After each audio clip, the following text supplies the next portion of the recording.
Installing a server cover.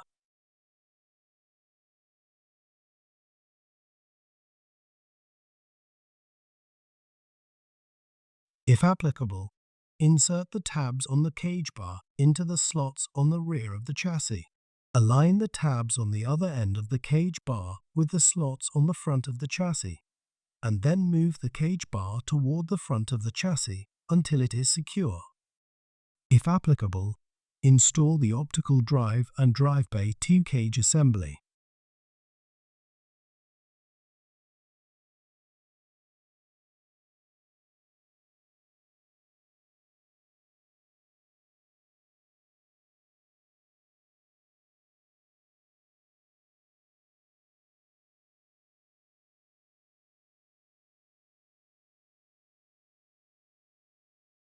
Align the server cover with the slots on the side of the chassis, and then slide the cover towards the front bezel until it snaps into place. Fasten the two screws to secure the cover to the chassis.